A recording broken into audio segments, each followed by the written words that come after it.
Ah, right. Yeah. It automatically has come up. Yeah. We're live. Lovely. Welcome to season 2, episode 36 of the SNLF podcast. We're back. Season 2. We managed to survive season 1. Had our contracts renewed. Well, some of us have anyway. So a few misdemeanors and a few extra bits and pieces we've got coming your way. Been a lovely summer break. Nice to have a little bit of time off. I did moonlight with a couple of podcast appearances and a few little bits and pieces here and there, and obviously a lot of my own work. Mike's dropped a few dugout diaries to keep you going over the summer, and his Race to Step 6, documentary also dropped at the same time. And we've got plenty to talk about this evening. More of an information show rather than much of a discussion, but we'll get to those points a little bit later. Mike's with me. How are you, Mike? Yeah, I'm good. Thanks, Trev. Good to be back with the boys. Been around, seen quite a few games pre-season, drunk loads of beer, got into loads of trouble. Good to be back. Fantastic stuff. And Gareth is down in the bottom left-hand corner. Gaz, how are you, my friend? Yeah, I'm good, mate. How are you? Yeah, not too bad. A little bit of connection issues there by the looks of things. Yeah, I don't know why, mate. I've upgraded my internet over the summer as well. I've gone up to 1 gig, and apparently it's not working. So we'll see what happens. Virgin Media got a lot to answer for. There we go. Boys and girls, we've got 9 months of this, so this is going to be fantastic, isn't it? Along the way.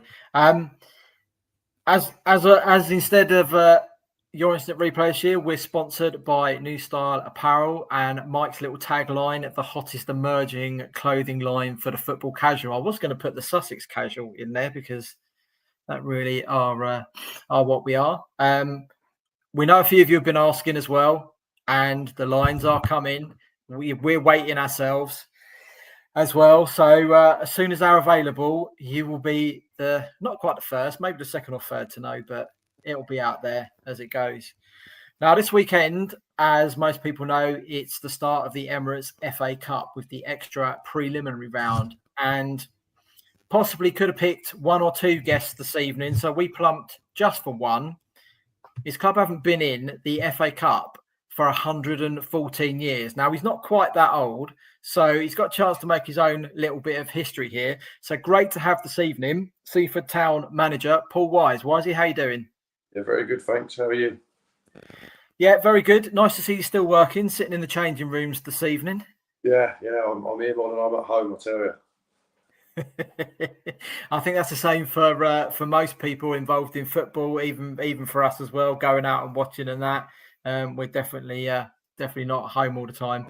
As we said, 114 years since Seaford Town were last in the FA Cup. There probably isn't anybody that's going to be at Saturday's game that's going to remember that last campaign, are they? No, do you know what? We thought we'd never been in it before. Going back that far, and FA Cup Fact File tweeted it. We tried looking to see when we was last in it, and we couldn't find anything. And then they put a tweet out, and it's sort of a few different companies got hold of it, and obviously we circulated it, and it's gone a little bit crazy this week. Yeah, I'll tell you something. If Phil Annette, who is FA Cup Fact File, doesn't know the answer, no one else knows it. He is superb on the FA Cup. It's been his thing for at least a good 5 or 6 years, maybe longer, and he's expanded into the FA Trophy and Vase. So if you're on X, go and give him a follow. The facts he comes out with in some of these games are just absolutely superb. And yeah, Fact File Phil is a legend in the comments we've got as well. Alongside you, though, Paul, as well, Forest Row, first ever FA Cup campaign in 133 years. And for clubs like yourselves, for both of you, experienced promotion last year as well, successes got that momentum for you as well. Is it easy to take that into the weekend game? Yeah, I mean, I never played in it as a player. So for me, it was like I wanted to get Seaford into the FA Cup. I want to manage personally in the FA Cup. And for clubs like us and Forest Row that have always been pretty much at the bottom level of the football pyramid for the majority of their existence. It's fantastic to be in a competition with your Man United, your Liverpools, etc. I know you've got to play about 15 games to, and that's not going to happen. But just to see when the FA Cup tweet the map and you've got all the different clubs in it, it's huge. So, I'm sure a lot of clubs that are in it for the first time or for the first time in a long period of time this weekend, they're going to be absolutely buzzing. Yeah, absolutely. It's great to see as well. I think I'm sure as well, I saw Phil tweet that this year's FA Cup has actually got the most entrants in it as well. There's £1,125 for the winners if you get through this round to go into the next round. What does that mean to a club the size of Seaford? That's massive. That's like that's a free game, basically. That's what we could probably take on a Saturday afternoon. So, that goes a hell of a long way to most clubs. We're run by volunteers, and every penny is vital. Like a Tuesday night game with the floodlights on, if we only get 60, 70 people turn up and they only have a cup of coffee, it actually costs us money to put a game on. So to have something like that in reserve is huge.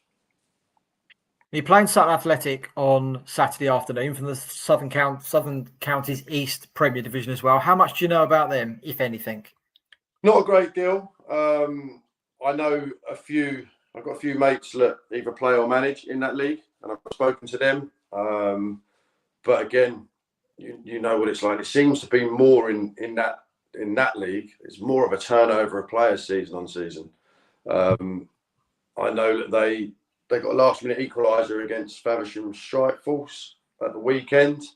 I know the Kent League traditionally is stronger than the Sussex leagues. Or it's not Sussex and Kent anymore, but you know what I mean.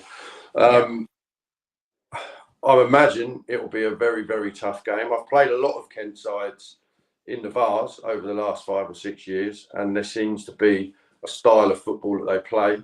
It's a lot more physical, a lot more pace, a lot more power, and a lot more sort of long ball. And I expect it to be a really, really tough game.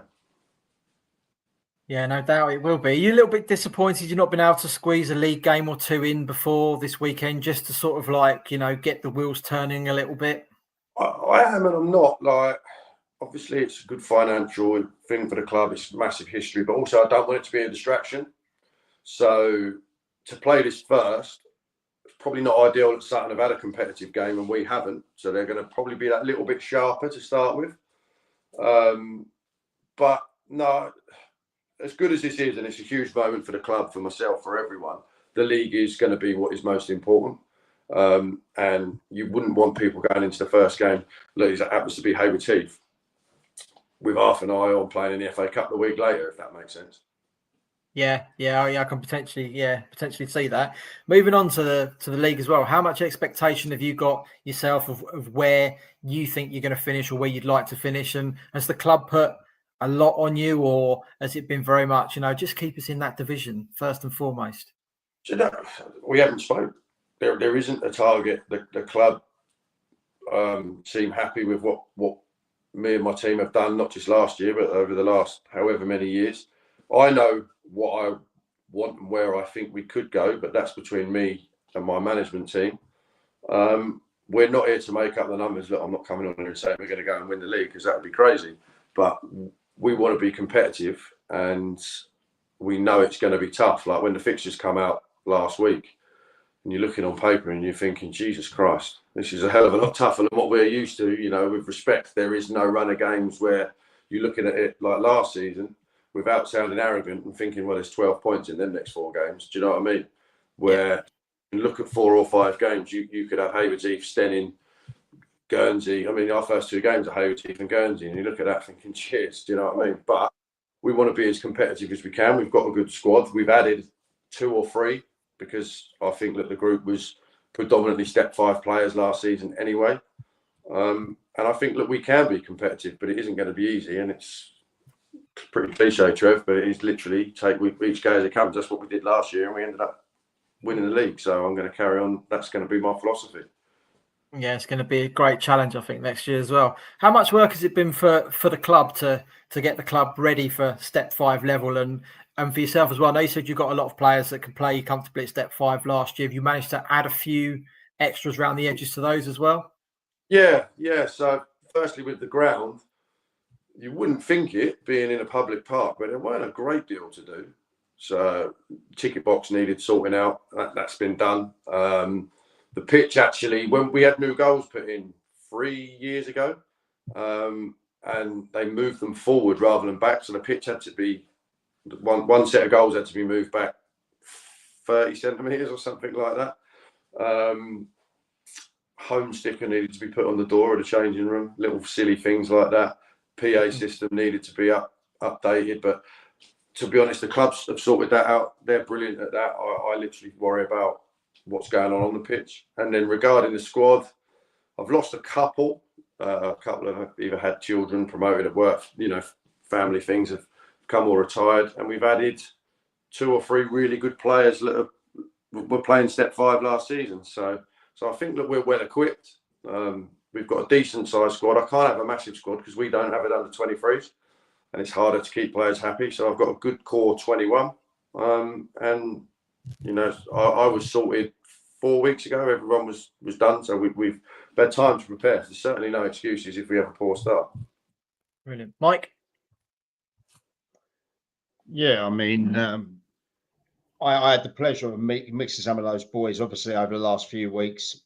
And those Seaford lads in there when we did the old 24-hour challenge, and that absolute unified group they've got down there. I think you guys know as well the problems that you're going to have, and also the big challenge you're facing. But everyone seems to be up for it. I think Seaford are going to surprise 1 or 2 people out there. There's a lot of people. I've seen a few tables today where a few are really writing off Seaford and that at the moment. But yeah, well, you'll see, won't you? You really will. Yeah, that's fine. You couldn't, we were written off, obviously very different circumstances. Last season it was all Forest Row were going to win the league. It's when Seaford going to slip up, and that's fine. I've got no problem with that. And look, I'm not saying I don't know where we're going to finish yet. We haven't kicked a ball, but we have got a good group. The nucleus of this group's been together for 3 or 4 years, and the worst we've finished is 4th. So we've done okay in step 6. We've had a few good cup runs. Now it's every single game is going to be a real tough one, and if we're the underdogs, we'll play that role. That's not a problem. Gaz? Yeah, I'm going to go back to this weekend. Like, it's obviously massive for the club, but how, personally to you, how does it feel to be managing in the FA Cup? That's the only real goal I ever had, was to be able to manage Seaford in the FA Cup. I never was one of these players that had aspirations of being a manager. I was a goalkeeper coach once I finished playing, and sort of worked my way through accident, because no one else was around to take it. But as soon as I got it, I was like, right, if I can go look back one day, be that old bloke in the corner of the pub, I can say I managed Seaford in the FA Cup. That's pretty special for me. Do you know what I mean? And I'm really looking forward to it. Yeah. No, amazing. One other one for you. Did you grow up watching the FA Cup? I'm assuming you did. And was there any special memories that stand out for you? Take away all the magic of this weekend, but what is there anything sort of from your childhood, early adult years that sort of really stands out? Yeah, I mean the first FA Cup final I remember, and if we're in HD, people won't believe that I'm this young, but 1994 was Chelsea Man United, and I just from that day become obsessed with Eric Cantona sending the keeper the wrong way both times with a penalty, and then you used to have to build up all day, didn't you? It was on BBC from 11 o'clock. And that was the first, because the weather, I remember, was pony. It was terrible. It lashed down all day. So I was just stuck in front of the TV with my dad, and I was sort of hooked. It was brilliant. That's one thing I remember. My old man, still to this day, I mean, he's 60 years old now, still goes out at 9 o'clock in the morning for breakfast and then doesn't come home till, midnight at least. So at 60 years old. So, no, look, mate, good luck for the weekend. I'll be there. Mike will be there. Not sure what Trev's doing yet, but we'll be there to cheer on you at Seaford. No, I appreciate it. I'll give you a little fun fact as well from that FA Cup final that Kelly Haag was a couple of bootlaces away for Barnet of knocking Chelsea out of the third round, and possibly might have not seen Chelsea have the springboard under Glenn Hoddle they had then. But that's the fine margins of football, isn't it? And there we go. What we got to mention, Paul, as well, is like during the summer, while everyone else was having a little breather and sitting on their sunbeds, drinking the beer like I was back in June, you were undertaking a 24-hour march from Selsey to Seaford for Movember. Tell us about that. Yeah, it was tough. It was something we've done a lot, and I've spoke about this loads, so people have probably heard. We've done a lot working with Movember for the last however many years. We've had 3 players in that are all signed on again this season that have all had some sort of cancer and have all beat it. And we got nominated last year for the Movember Awards, and me and Craig Pooley, the vice chairman, on the train back after a skinful, decided we was going to do something more than just grow a silly tash and really try and push ourselves and raise a good few quid. And I don't know whose idea it was. I can't remember because we both absolutely bladdered. But we decided, what if we walk back from Selsey? And then we put the plans in and whatnot. And yeah, we got it in place. And it was very, very tough. I mean, I didn't finish it. I wanted to finish it. Mike can vouch for that. You couldn't finish it, mate. You tried for 20 kilometres. We were telling you not to stop. Yeah. I think a few hundred people on your stream saw a 40-year-old bloke have a meltdown. But I got a burnout, which I was gutted about, but I couldn't, and I was slowing the lads down. But the walk was brutal. Overnight, we was walking through Bognor on the seafront, through Little Hampton at kick-out time. That was interesting, let me tell you, on a Saturday night. Yeah, I can well imagine. Worthing, we got to Worthing at about 3 a.m, and it was lashing down with rain, and we saw everything, and it was really, really, really good. And Mike covered it and got some really good footage. The boys need more credit than me because how they finished it, I don't know, because there were some broken men out there. We managed to raise with the gift aid just over $8,000 now. We're out still getting the odd donation. That's absolutely brilliant. And yeah, it's fantastic, and it's brought Matt Simpson, our captain, Ollie Lee, who was one of the cancer survivors, Ben Dartman, my assistant, and Craig Pooley. James Kendall, one of our players, an absolute legend, had been on an all-dayer in London and decided to get off the train at Worthing at 2 o'clock in the morning and join us for the rest of the those boys were unbelievable. And then we had people join us throughout. And then when we got to Seaford Beach, there must have been, 60 people doing that walk, Mike? Which is incredible. It was a bit like a Forrest Gump moment, wasn't it? Yeah. Then I decided that I was going to have another go. Well, shouldn't have done that, but I did.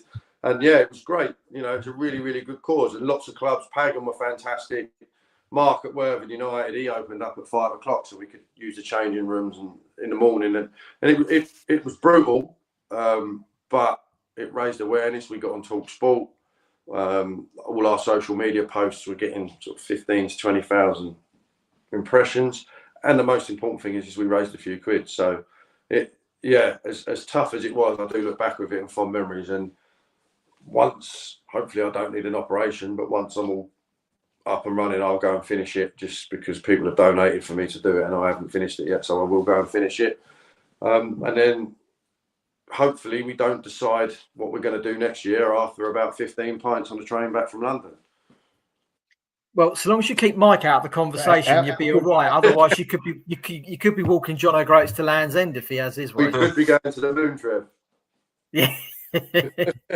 But how good was it with all the clubs opening up? I mean, you had Pagham, you had Worthing United, you had Shoreham, you had Peacehaven, you had New Haven. Yeah, all those clubs in there. It shows how unique football at this level is, doesn't it? Do you know what I mean? Like, I don't think in many other sort of communities you'd get that sort of support and that sort of togetherness. Like some of the clubs, Shoreham and Worthing United, especially on a Sunday morning, really did go to town for us. Pagham were really helpful. Selsey were great when we got there. Like, oh, it's fantastic. Like, and that just shows you how solid Sussex football is. Yeah, it is that footballing family, isn't it? It does bring everyone together. Absolutely brilliant achievement, that, Paul, really is. Pass on our well done to you guys as well when you see them at the weekend. I'm sure Gaz and Mike will probably echo that while they're actually there on Saturday afternoon as well. Best of luck on Saturday against Sutton Athletic. Hope you make it into the next round and bag that winner's money as well. And good luck for the rest of the season. Really appreciate it, mate. Thank you. Wise, I've got one more thing. One more thing. Filled up. What's the burger bun looking like on Saturday? The burger on the whole had a little bit of a twist, mate, and I'm not going to say Is it? You'll have to find out. I had one pre-season. Yeah, it was pretty decent, I've got to say. So you'll be in for a good one. Good, because I've had 2 crap ones so far. So but the pressure's on now, isn't it? Yeah, it really is. He's not pulling no punches this season either. Not with his new channels that we'll come to in just a second. But Paul's going to stay with us for a little while longer as well, and maybe chip in a little bit extra as we go through the rest of the evening. So we'll start off with our new signing, which you would have seen if you follow us on Twitter. And Chris Pryor is going to join us as Eastbourne Town fan and Stato of Sussex, and branching out into everywhere else and here, there and after. We're going to put together a new little show as well. So you're going to get a stat show once a month. Don't yet know how Chris is going to structure it, but we'll probably have him on in the next couple of weeks so you can learn a little bit more about it. But we obviously had him on for a show last year as well. Most people around Sussex know him, and he's not just sticking to the Southern Combination Premier Division or Division 1 or the Isthmian South East. He is really pushing the boundaries out across the clubs in Sussex. So we're delighted to have Chris on board. He'll also appear on the main pod every so often as well, especially once the season gets going and we've actually got some stats for him to talk about. We thought it might be a little bit pointless him actually coming on tonight, because while he's great, he isn't Phil Annette's FA Cup fact file. So we've left him alone for the evening. Ryan Gaylor, we hope, is going to join us on an ad hoc basis as well. His role at Whitehawk is increasing more and more week on week. So there is a good chance he's not going to appear too often. You can still follow him and all his work over on the Whitehawk social media channels. They are doing some good stuff over there. He's got a job promoting through the youth pathway and I think into under 23s as well. So some big things going on at Whitehawk this summer. We may potentially pick up 1 or 2 other guest people just to have a little appearance that aren't managing, playing, coaching, physioing, or whatever currently. We'll just see who we can get on and fill the gap. Just so I'm not stuck talking to these other 2 Herberts week after week, and I've got a bit of intelligent conversation at times. Whoa. Enough of that, thank you. There we go. Lee Pence just lets us know it's Horsham 0, Hassocks 0 at half-time in the Sussex Community Shield at Lancing. I had given Gaz the job of keeping tabs on that. I was actually just typing it in and I saw that Leah put it on there. So cheers, Lee. There we go. So that's our new signings and potential retentions. Next up, we're going to go SNLF food. Now, you might have seen that Gaz has set up over the summer a little food channel on Twitter and Instagram, just to give the food a little bit more of an extra push and somewhere where he can actually put it into a channel to get it out to people rather than just on his own. Gaz, tell us a little bit more about it. Well, it's kind of come about because everywhere I go, everyone talks to me about burgers. So I thought, well, let's try and give old Footy Scran a run for his money, but base it around Sussex. But looking at the comments, Balham will want me to go up there as well. So it was what I thought would be a little bit of fun last season. Has turned into something. Did I? What I thought would be a little bit of fun last season has turned into something that people are buying into. So I thought, why not? I tell you what, I like that. Yeah, it's a pain in the backside to try and keep on top of like 4 different social media accounts though. Make sure I'm posting the right thing on the right one. No one wants to see a picture of me and my wife and the kids on SNLF food, do they? So no, potentially not. So you are the burger review guy. That's what people know you as. Yeah. What are you looking for when you go and go and get a burger? Because we hear all this entry level bun stuff all the time. Yeah. How important is that? How important is the meat inside? How important is the cheese inside? It's all important. We had this little debate last year about a burger just being a patty, and it's not, because you can. And I think James Warren, who I think is now at Arundel, gave me you can have a crap shirt and a nice suit and still look all right, but you can't have a nice shirt and a crap suit because it won't look great. The bun has to be. It can't be one of these like just a little cheap seeded. Bear in mind, I work in food sales, right? So I know how much it costs and I know how much I'm paying, roughly. A brioche bun as a minimum, or I think Woven United last year had like a gourmet flour bun, which is slightly different. It's got to be a quality bun, quality meat. I will always ask for a bacon double cheeseburger, right? Just to give it a little bit of sort of, I know it's a very Juice? even test then. Huh? Juice? Yeah, just to give it a little bit of juice. Yeah, it gives it a little bit of juice, but it gives everyone an even chance then, doesn't it? I'm comparing a bacon double cheeseburger at Seaford, for example, and I'm comparing a bacon double cheeseburger at Stenning, for example. And if anyone's followed my pages, they've seen the one that Stenning produced. You've got, and that was top of the tree last season. Ringmer, don't get me wrong, we did it in the road to step 6. Did a very, very, very good burger. Very, very good. It never made it into the official, but don't worry, that's happening this year. In fact, I'm going back there on the 16th, so we'll get that one well in there. But it's the whole thing. It's the whole burger as a whole. So this year you're actually going to keep a little spreadsheet, and I think you've tasked Chris Pryor as one of his new jobs of keeping score. Yeah. I'm going to try. I'll put it out on the socials, which makes it a lot easier for me to track. Because that's the problem last year. I lost track of it. Now this year as well, you're hoping to get to a few different grounds, aren't you, compared to what you're able to last year? So if anybody wants to get you along and maybe a little video for your Instagram or your TikTok, what do they need to do? They need to shoot me a message on Instagram.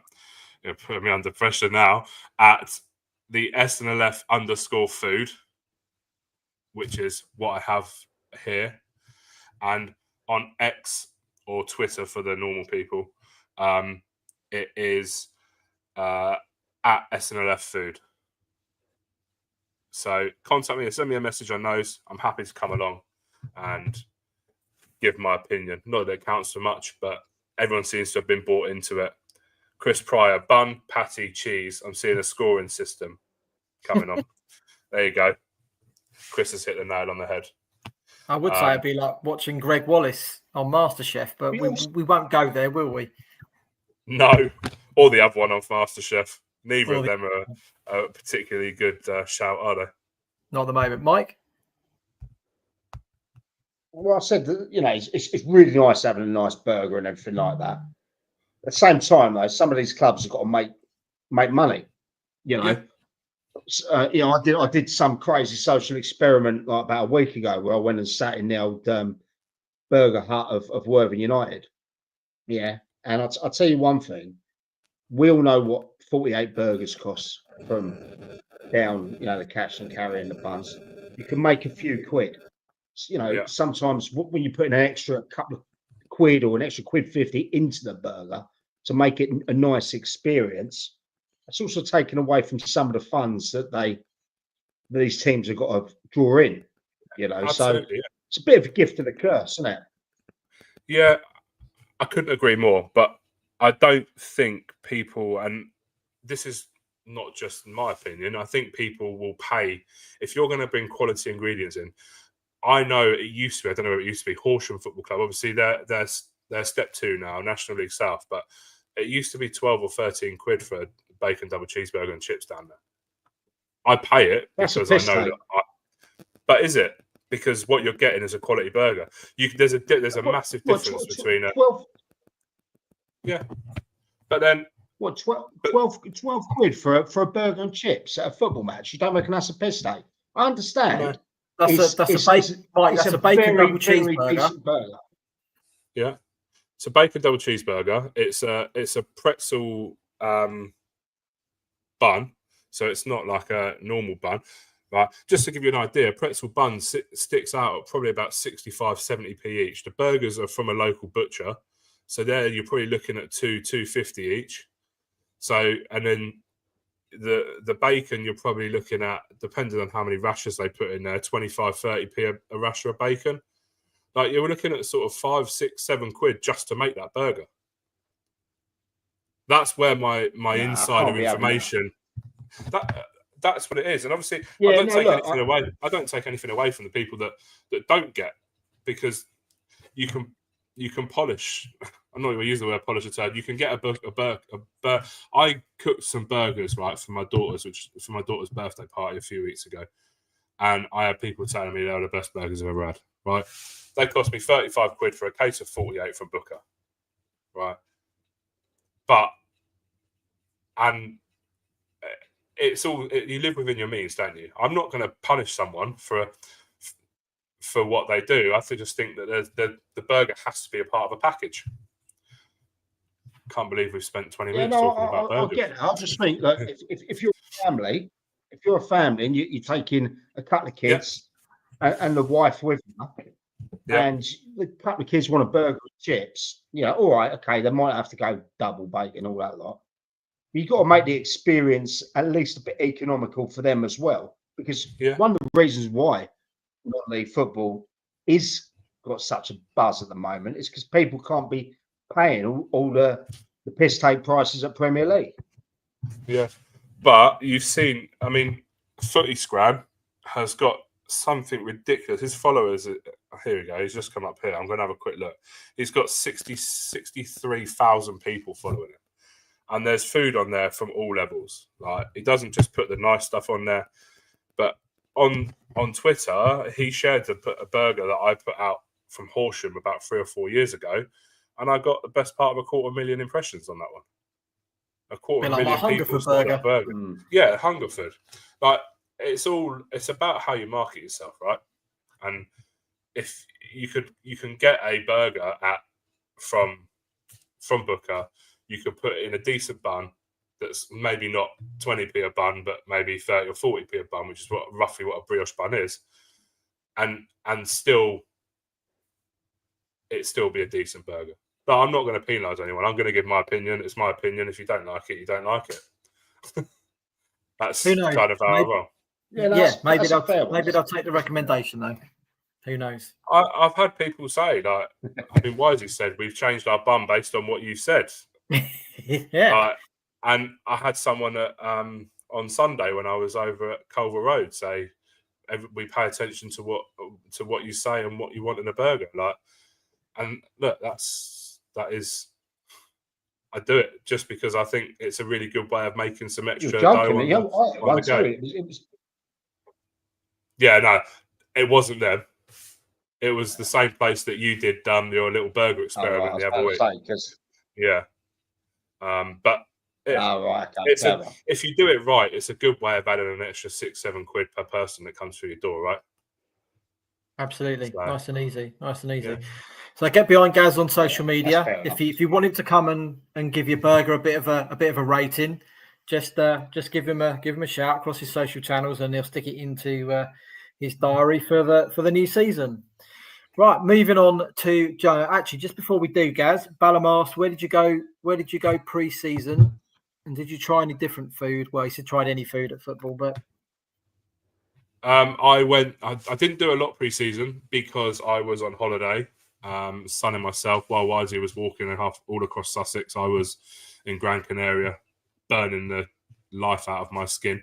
But I went to Sussex, who Pat Harding on the gate actually told me, "You're not here to do a burger review. Our burgers are crap."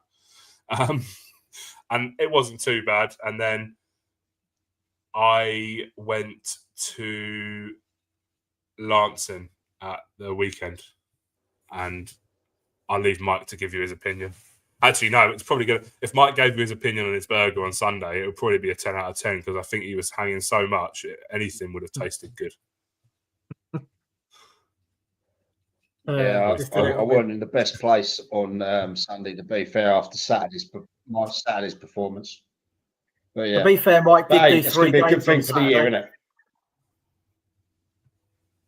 Absolutely. Gaz, do you want to take Sooty's Yeah, question? and I nearly got a divorce. Yeah, I just saw Sooty's question. Mate, that would make it much easier on my bank balance, I'm telling you. Yeah, no, they could do.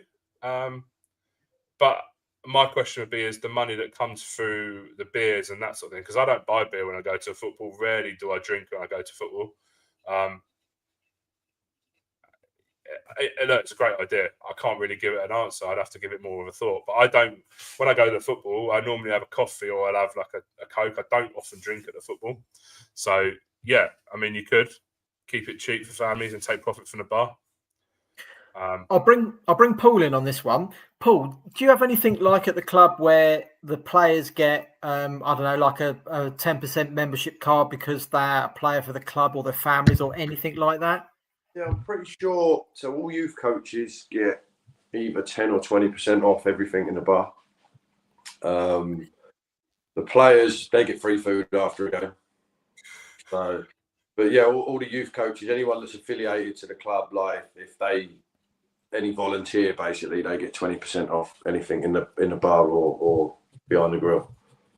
Okay.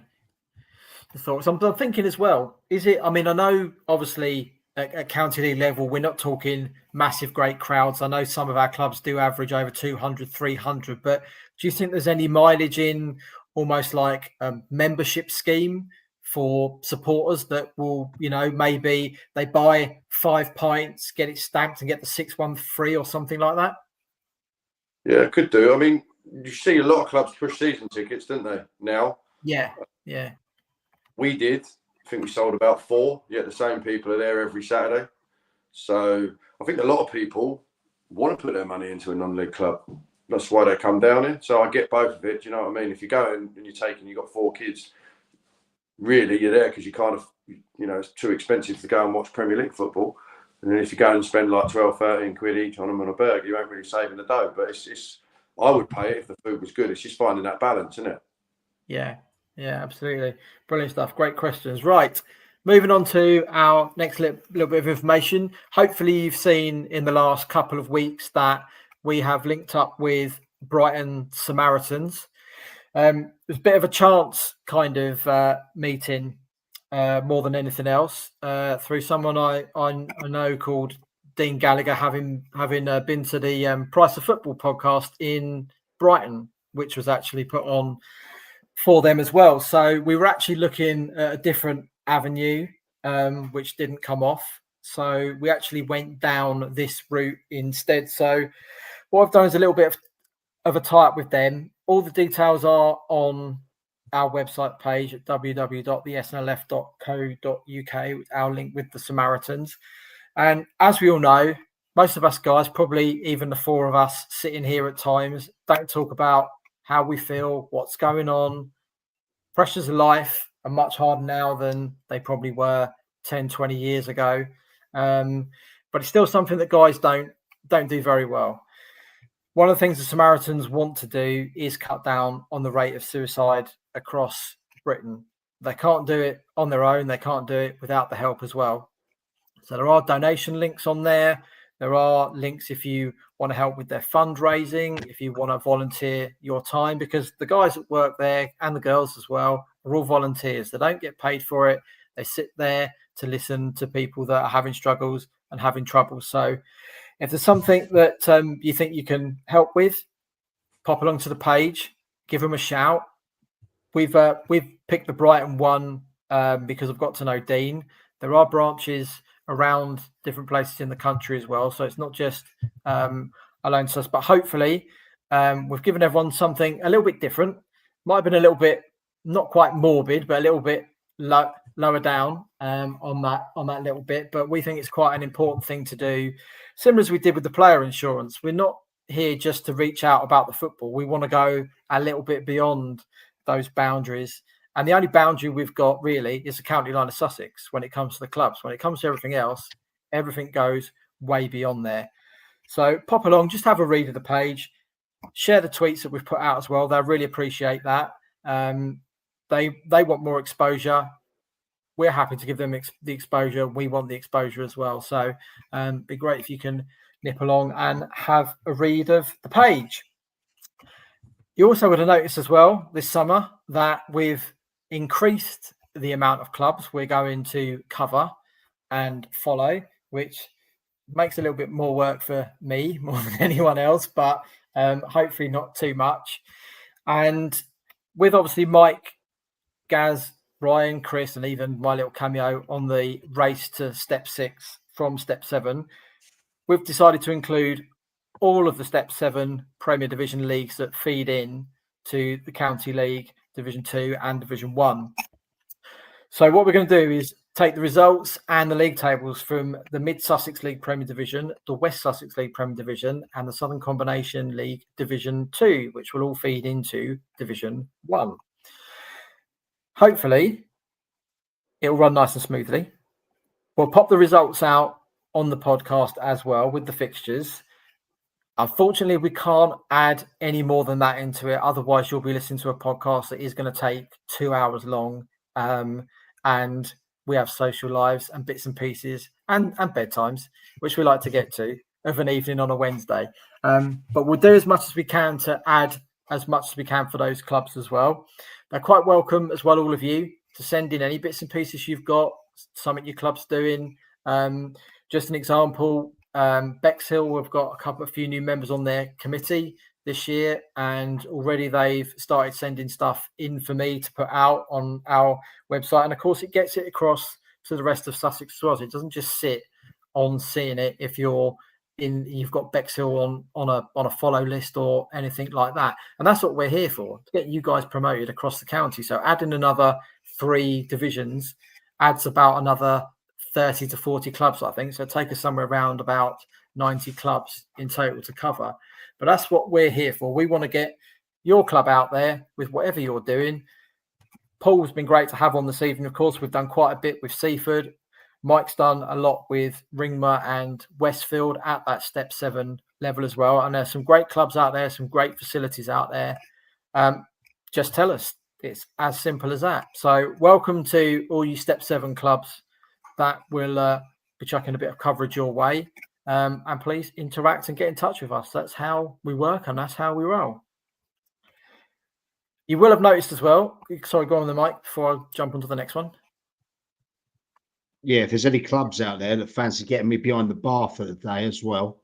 So we do a bit of streaming like we did at Worthing United behind the burger bar. That's what I want to start doing, a little bit of that, actually getting in with the supporters there, whether it's behind the burger bar, on the ticket office, behind the gate, behind the bar. I reckon I'll be decent behind the bar. I reckon, as long as there's a free beer in it. So if there's any clubs out there, get in touch. Mate, it's all about trying to make incremental money, right?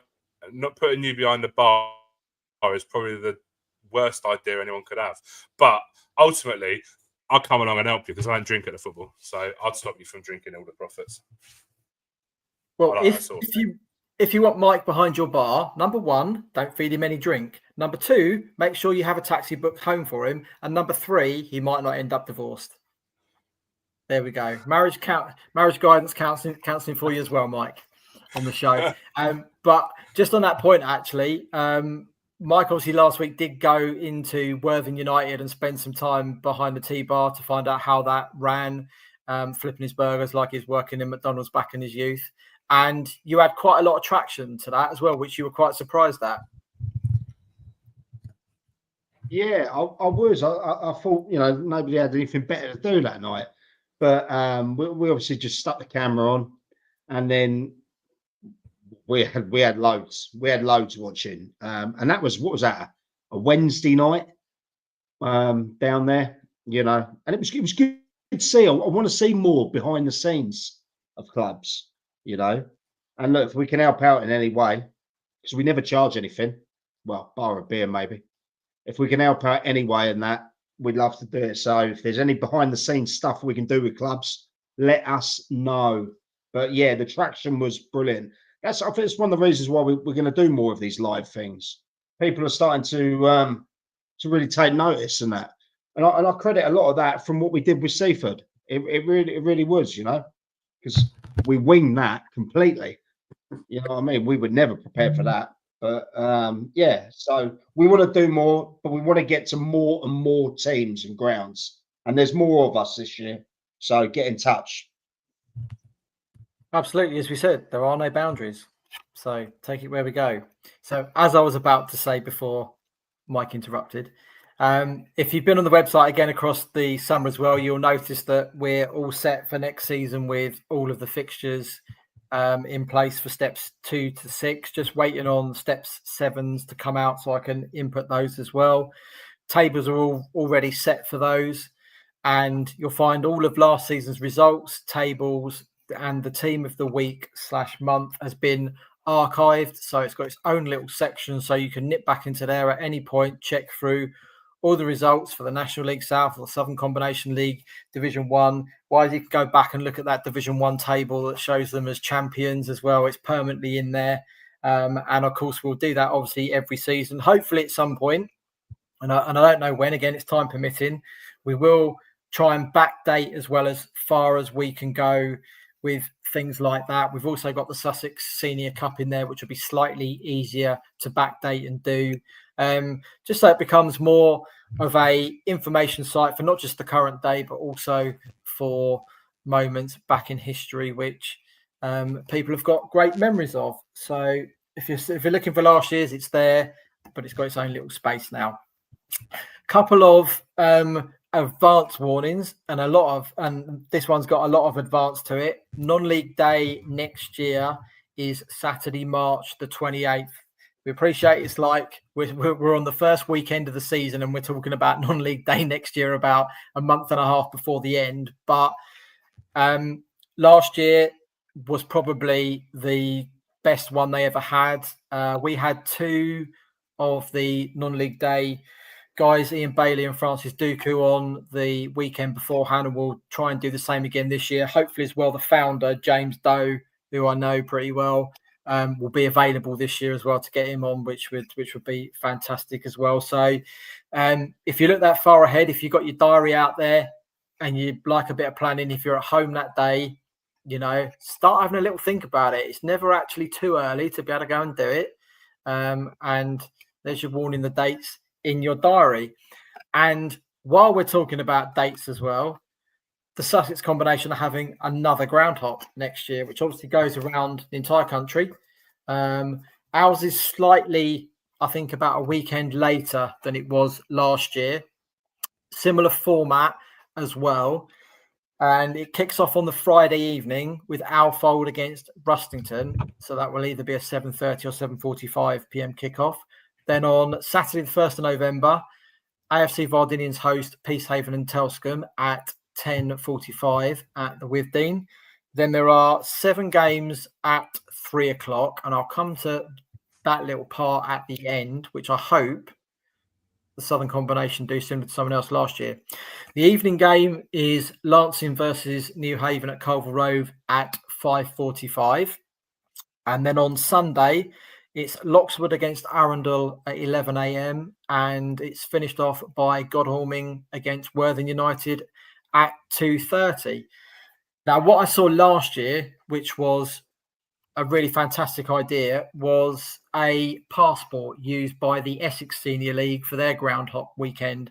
So what you basically did was you bought a passport for all of those games, but you had the choice of where you went for the 3 o'clock kickoff. I'm not sure they had a Friday night game, but the other games were obviously set, but you chose where you went at the 3 o'clock, but it was all included in the price. Now, whether that's something the Southern Combination will look at as a thing, I don't quite know. that would appeal to ground hoppers. I know that because there will be a few that will want to pick one of those 7 games, not a game that's been chosen for them. So whether that happens or not, I don't know. We'll have to wait and see. But I know all 3 of us experienced at least a little bit of it last year. I made it to Rothley on the Friday evening, Pagham on Sunday morning, and East Preston on Sunday afternoon. And what was great was the food options aren't burgers and chips and bits and pieces like that. I know it's a bit harsh for you guys, but everyone they asked them to dish up a load of different food, because literally if you are a ground hopper doing all those games, you don't want 5 lots of burgers and chips over those. Gaz might, but a lot of people don't. So some of the food on offer last year was really good. The fact that there are a few more closer games to me this year might mean I actually make a few more. Maybe obviously if Gaz gets to a few, we'll have a few pictures and bits and pieces across his food pages. But it really is, it's a good experience. You do meet some people that are absolutely knowledgeable about the grounds they've been to. Maybe not quite so much about the football on the pitch. You meet some interesting characters. If you look across Twitter, there's some interesting ones there anyway, as a lot of you will well know. But another one to get in the diary for that weekend. Start putting it on your calendars before the missus gets wind of things should be going on that weekend. It's just before bonfire night, so you can sweeten her up and the kids the weekend after with a firework display. Not that Mike will, because he'll probably have divorce papers by then, but we'll see how it goes. That's almost about it from us. Anything else from you guys? No, nothing from me, mate. Can I just say as well that going back to that non-league day, that's the 28th of March.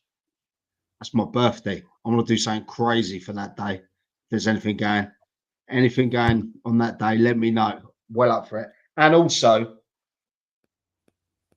what some of you lot haven't seen, but us 4 have seen. There's been over 1,000 people watching this live in there. You hear me? Can you see me? There's over 1,000 people been watching this live. Sorry, mate. I said there's over 1,000 people been watching this live, even more than that, and that's without the Twitter stuff as well. So, I mean, it must be a really slow Wednesday night out there. But on a serious note, thank you ever so much for all the support. We do appreciate all the feedback. Things that you want out there, let us know. We do it because of you lot. Give it a voice. So thank you ever so much. We're going to do the weekly show. This is obviously the main show, and we have some surprises in between. So thank you to everyone who supported. Nothing from you guys? No, nothing. Get in contact. I'm not like the old food review club. I don't want paying for to come and give reviews. I'm happily come and pay for my food. Let's get your food out there on social media. I'm going to have tag Footy Scran and everything, so hopefully you start tweeting stuff and it gets the exposure that I think it deserves. Well worth doing. And of course, we must mention a lot of our sides are going to get trips to Jersey Bulls and Guernsey at step 4 and 5 this year as well. So a new experience that I know a lot are looking forward to, and I think some have got a little bit of trepidation about it, but it could be a one-off for both divisions this year. We'll see how it goes as well. Right, before we go, we best... Can we get Wise's opinion on going over to Guernsey? They're going to make a whole weekend of it. Have a little team bonding session on the Saturday night. We were. We're Guernsey away on the 20th of December, so there's no chance of a weekend in Guernsey. 5 days. So I'm gutted. I was hoping it would be early or late with a decent bit of weather and go for the weekend, but no, we'll be in and out. Not the Christmas party afterwards, then? No, I don't know what time. I think the flight back's at 6. Yeah, I'm definitely going to do a few trips. By the time we get back, there'll be. I think the Christmas party will have to be the week before. just go back to it. Wisey.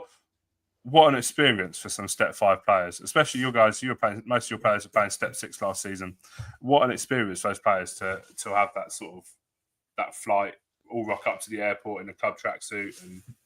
Yeah, it's it'll be a different class, like it's crazy, isn't it? Like you get excited for the Vars to get a coach trip, the away day in the Vars on the coach, but to have to go, it's all covered. I don't know if the FA subsidise it or what. There was a Zoom meeting on Monday that the clubs had to have. I haven't really spoke to Sarah, our chair lady, yet, so I don't really know the ins and outs of it. But it doesn't cost them anything. It's crazy that you're going to a league game, and you're having to get a flight there. Brilliant. No, we're really, really looking forward to it. And they're coming to us on a Tuesday night, so hopefully that benefits us as well.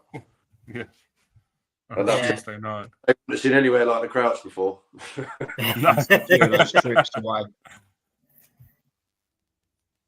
Crazy. Right, let's give out those FA Cup fixtures for the weekend. As we've already mentioned, Seaford Town host Sutton Athletic. The aforementioned Guernsey are at home to Bedfont Sports. Eastbourne Town host Ashford Town Middlesex. Hassocks are at home to Rayners Lane. All Sussex ties. Pagham against Horsham YM and Three Bridges against Shoreham. Peacehaven and Telscombe host Fairfield United. AFC Vardinians are at home to Tootenham Mitcham. New Haven are away to South Park. Stenning Town are on the road to Badshot Lee. Wick host VCD Athletic. Broadbridge Heath at home to Cobham. Roffey are at home to AFC Croydon Athletic, and the tie's been switched. Greece Grinstead Town at home to Eastbourne United. Haywards Heath Town against Ashford United. Rains Park Vale versus Forest Row. Lingfield versus Whitstable Town at Stenning Town FC. Punjab United at home to Crowborough Athletic. Little Common against Southall. Hythe Town at home to Littlehampton Town. Bexhill United against Shearwater, which is at Eastbourne United. Midhurst and Eastbourne against Knaphill, and Lancing at home to Crawley Down Gatwick, which, as we said, the winners receive £1,125 and the losers receive £325. Right, chaps, where are you off to at the weekend? Both to Seaford? Yeah, Mike's little drive. Yeah, we're gonna get smashed up at Seaford. Good luck, guys. Gaz is driving. Yeah. I'm going to go and get smashed I'm at not out Seaford. all night, mate. I'm not out all night. He'll be keeping on my couch. Oh, that ain't the deal. Fair What was the deal? You asked for a lift. That was it. That was the deal. Didn't ask me about coming home. Yeah, Pride was on. Yeah. Well, it doesn't mean I'm staying out all night, mate. I'm telling you that much. Funny enough, I don't want to get divorced. Not yet, anyway. Not yet. There could be a marriage guidance pod coming up, I think. There's another spin-off from this one at the rate we're going. Spin-off after spin-off after spin-off.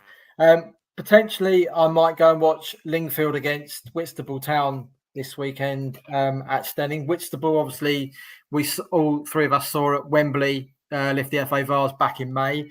Lingfield are having one of my programme columns for this year. So if you're heading to play Lingfield this season, you will be finding my words in there every single week. They've got a revamped programme, excuse me, as well, which I've been sent the proof through. I haven't had a chance to have a look at it yet, but the outline that I saw yesterday when they were sent to me looks really, really good. So new chairman down at Lingfield as well. They're hoping to be back at Godstone Road by the middle of October with the drainage work done, which they really, really need to get back home. So fingers crossed, a good season for them. Obviously, I've got a bit of a vested interest in that one.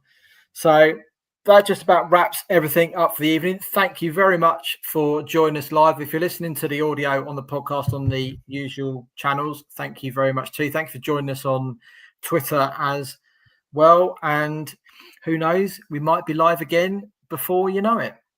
Just quickly, Ballum have asked, are you sad to see Banstead and simply. Chester and Hook leave the league? It's all two clubs actually that interacted with us fairly well. Chester and Hook did, and it's nice to see clubs that are not inside our area seeing what we're doing and embracing it as well. We don't have many clubs that aren't that interested in us, which is great. Who isn't, Trev? Who are the sorry? three that aren't? Who are the three that aren't interested? Worthing, Eastbourne Borough, and Lewis are the three. Oh, okay. So nothing's changed over the summer. Nothing's changed. Just the three from last year. Just the three from last year. Yeah. Hopefully they'll do reasonably well over in the Southern Counties East Division 1. I would say possibly that'll be fairly tough to get out of with SE Dons at the top end of that. Canterbury disappearing this year, so that's one of the top teams gone. And Faversham Strikeforce going up, so they may do a little bit all right there. But like I say, the clubs that are outside of our area, really don't have to have anything to do with us, and we could not have anything to do with them because they are not a Sussex club. But while you're in the Sussex League, especially at step 5 and 6, we'll drop you as much coverage as you want. Are we done? Excellent. Yeah, I was just getting you a little update. I think it's still 0-0. But where's Mr. Penn? There's still 0-0, but it looks like Sussex are down to 10. Ooh. Very interesting. There you go. Right, that's it. That's a wrap up for episode number 36. Next week we will be back, but there'll be a bonus episode for you to listen to as well. So look out for 2 episodes dropping on the Thursday. Ooh. Stay tuned. Bye. Great stuff. Cheers for everyone for the support. Mega numbers. Cheers, guys. End it. Yeah. Still live.